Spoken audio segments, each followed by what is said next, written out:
What's cracking, everyone? Today we're doing a full breakdown on the Call of Duty Black Ops 7 Direct that was shown at Gamescom earlier this week. I'm not going to sit here and waste any of your time, so let's just crack in. So they started off this Direct immediately talking about how this is the most innovative Black Ops since ever, which obviously they say that every year. Then they start their usual talking about how they're listening to the fans about what they want and stuff, which obviously not saying they don't, but you know, you're bullshitting us a little bit. But this is where they announced the multiplayer campaign. Pretty early on, they show off our cast of our main 4 characters. Obviously, you can play the campaign solo, but if you do play a multiplayer, you have a choice between 4 characters. First, we have David Mason. If you don't know who David Mason is, he's the main character of the BO2 campaign. Then we have Mike Harper, who is portrayed by Michael Rooker, who is an absolute icon in the Black Ops series, or just an icon in general. And here's where you can hear Michael Rooker's iconic voice as Mike Harper. What say we wrap this shit up real quick today, okay? I need to hit the beach and work on my tan. They immediately show a multiplayer map right after showing the campaign, and then they show a zombies clip, which shows Takio, absolutely annihilating someone's throat. They do confirm that this game does take place in 2035, which is 10 years after the events of Black Ops 2. Now, even though that they do say that this part is the campaign, this does look a lot like Hijacked, so this very well could be Hijacked, but in the campaign. Now, here's where we get into the nitty gritty with the multiplayer. This is what I've been looking for. Get ready for this. But just a confirmation for anyone, there are absolutely no jetpacks in this game. Now, heading into the multiplayer, we're given a few shots of gameplay. In this footage, we're given a shot of the M8A1's variant in Black Ops 7. If you've ever played a Black Ops game, you know the M8A1 is a very iconic weapon. Not my personal go-to, but is very iconic. Then we're given a shot of the Peacekeeper from Black Ops 2 or Black Ops 3. There's a few things to pick out just from the scene here. First, we see our character holding an LMG, which has a LED ammo count, and he has an LED screen on his wrist. Aside from the futuristic LMG, we do see our first multiplayer map, which is a Northern Lights POI. And I'm glad to see that Black Ops is going more towards the sci-fi field, because in my eyes, Black Ops has always leaned more sci-fi, aside from BO1. Then we're given a shot of a Chinese alleyway of our character holding the Peacekeeper, which looks similar enough to identify that it is a Peacekeeper, but it does look very different from the BO2 or BO3 model. Then we're given my favorite shot of the entire trailer, not because this gun looks absolutely insane, but because it takes place in Raid, which hasn't been seen since Cold War, which wasn't that long ago, but it's been 5 years. Another thing to point out is that the color is just there. I believe that this Raid variant takes place in Japan, which explains the bamboo or the red leaves. But I'm very stoked to see other maps, because if every map has this like nice color foundation, which the last Call of Duties I don't believe had, then I'm very stoked to see what Black Ops 7 can bring. But aside from Raid, we're able to look at this, what I believe is a shotgun, and a small thing that no one really talks about, which I think plays an incredible part in Black Ops' identity, is its unique gun design. And that's why I think Cold War and Black Ops 6 didn't feel like Black Ops games, simply for the fact that they didn't have anything unique to it. You look at Black Ops 6, and then look at Modern Warfare, the guns are very similar. But one thing that BO2, BO3, and BO4 had, even though BO4 wasn't very liked, it still had very unique guns. Every gun's gonna have some weird ass change. Like the shotgun that's shown here is obviously not a normal shotgun, but it's very unique. And 10 years down the road, you'll be able to identify that gun because it's very different. Which this shotgun right here might be the M1216 from BO2, just remodeled. It might have a spinning magazine just like that gun did in BO2. Then right here, fuck if I know what this is. This might be a rocket launcher. I don't know. This might be a fucking pulse rifle. I have no... It has an aux cord. Y'all see that? It has an aux cord. It plays music. Then we're given a better shot at the Peacekeeper, which looks absolutely amazing. Love the way the gun looks. Then we're given a great shot of a new SMG. And like I was just talking about how unique the guns were in Black Ops, it looks like they went exactly for that in this game. Why is the magazine in the front?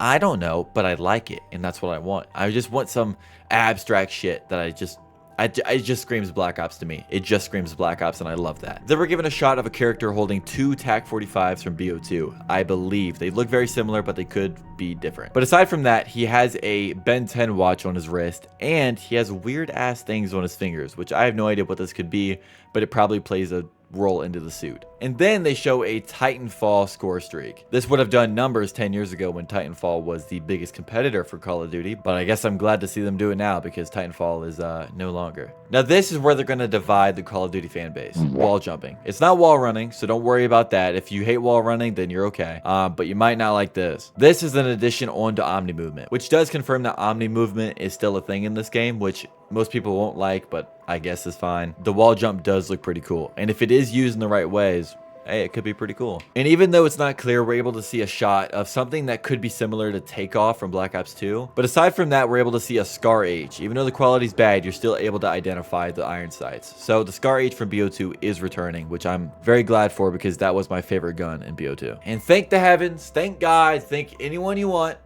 Tac Sprint is gone. Tac Sprint has now been turned into a perk. So instead of you having it all the time, you have to get a perk to be able to use it. Then there's another clip of them showing off Raid, which isn't a very clear shot, but it's Raid's pretty iconic. You can identify it anywhere. They definitely took the colorful approach. This map does look a lot more colorful than it did in BO2. We're also able to see a stun, I believe. It looks like an EMP maybe. It very well could be an EMP to disable any wall jumping or something, but it definitely looks wicked. Then we're also given a shot of him quick scoping. And in real life, I'm doing air quotes because that was the slowest ADS speed I think I've ever seen in my life. If anyone at Treyarch is listening right now, up the ADS speed. I want a quick scope. That is a make or break for a Black Ops game. Allow me to quick scope. The feature from BO6 where you can take people hostage is still present in this game, which is still a good touch. Then we're given another beautiful shot of Raid, which, I mean, I can't lie. I got that Battlefield 6 love running through me right now, but I can appreciate some beauty. And this looks really good. This is the Raid you know and love, reimagined for Black Ops 7 in a setting that's as beautiful as it is deadly. Yeah, she ain't lying about that. Y'all ever gotten quickscoped on Raid? Put a man in his feels, man. I think my favorite multiplayer map is gonna be the Forge. Yes, that would be Forge. Scar. Cortex. Homestead. Yeah, so all of those people are lying, by the way. It's Raid. Kind of a surprising fact, there's going to be 16 maps at launch, which I don't think Black Ops 6 had that. I could be wrong. Well, shit. It didn't feel like it. Now, just a quick intermission. I want to say that back when Black Ops 6 came out, I could tell then that this game was a filler game. Because when BO6 did come out, it was leaked that there was going to be a follow-up with another Black Ops game. But I knew when I played the beta that it just felt very rushed and that Black Ops 6 wasn't a permanent game. Because if a Black Ops is coming immediately after, no one's going to play BO6. And I think deep down they knew that.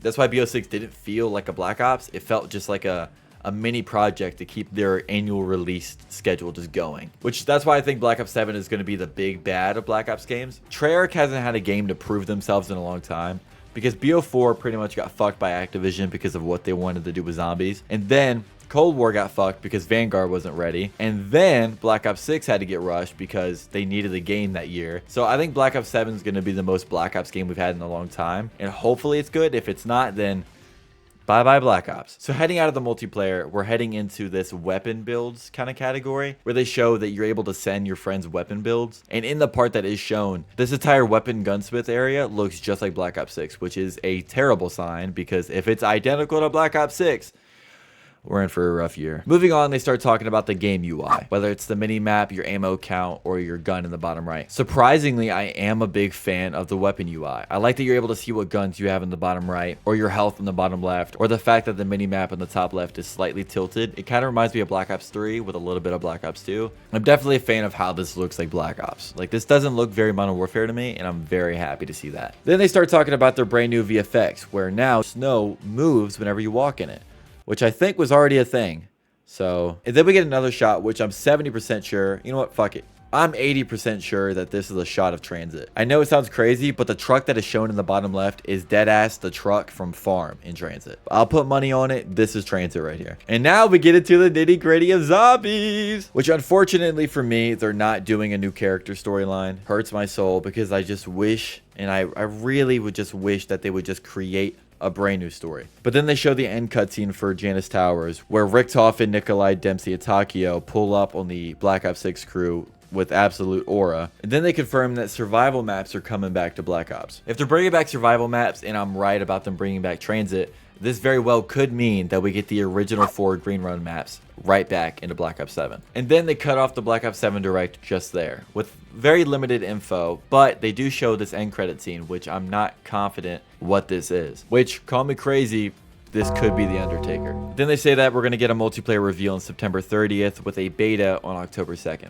As someone who came off the heat of Black Ops 6, very disappointed. You know, I enjoyed my fair share of Black Ops 6 here and there, but as a Black Ops title, I was very disappointed. It didn't live up to the expectations that I had, but I'm hoping that Black Ops 7 can fill that void. And if it doesn't, then I have Battlefield, so I'm not Well, I'm going to pick Battlefield over Black Ops 7. But with Black Ops 7 and Battlefield 6 releasing within the same like month, this is going to be a very chaotic time. And to be honest, I don't really know how this video is going to do because I know a lot of people are hating on Black Ops 7. They're not giving it a chance, which I'm, as much as I shouldn't because they've let me down a lot, I'm looking at this game with very open eyes. But I'm also not going to be blinded by Call of Duty's tactics, so I will not pre-order this game. But I'm very excited that they're bringing back the old guns and remodeling them, or entirely new guns, which are very unique, which I love. I'm also excited for the fact that they're bringing back old maps. Like Raid looks pretty good, and I'm sure there's going to be a lot more multiplayer maps being remastered. I'm sure Hijacked is going to get remade in some way. But what I will say right now, with everything being shown, this entire reveal, with everyone hating on Call of Duty and everyone loving Battlefield, is very, very, very reminiscent of Black Ops 3 / the Infinite Warfare era. Because at the time, Battlefield was releasing Battlefield 1, and a lot of people were hating on Black Ops 3 for it being very futuristic and having wall running and stuff like that. And people were obviously wanting to pick Battlefield 1 over Call of Duty, which is very, very, very, very similar to what's happening right now. Like right now, Call of Duty is doing something more futuristic while Battlefield is going back to its roots, which is almost to a T what happened in 2015 to 2016 with BO3 and Battlefield 1, which I hope it does, because I would like to see Call of Duty and Battlefield both thrive. Because to be honest, I'm sick and tired of picking one over the other. I would like to play both and just have a good time playing both. But I know how Call of Duty can be, so I'm not going to give them my full praise yet. I want to play the game before I make any decisions. But I will say, of everything that was shown today, I am very, very, very excited for Black Ops 7. But let me know what y'all think. Let me know if you like the new gun system. Let me know if you like the new maps, the new gunplay. I think people are going to be a little harsh because it's Call of Duty and they're not going to give them their flowers immediately. But I think there's a high chance that Black Ops could lock in and bring us one of the best Call of Duty products we've had in a while. If anyone can bring us a good Call of Duty game, it's Treyarch. Now let me know what y'all think about the reveal down below. And if you like videos similar to this, where I break down Call of Duty or Battlefield trailers, let me know down below, and I'll make sure to continue making videos like this. So if you enjoyed this video, please leave a like, subscribe, turn on post notifications, and I will see y'all in the next one. Later. What say we wrap this shit up real quick today, okay? I need to hit the beach and work on my tan.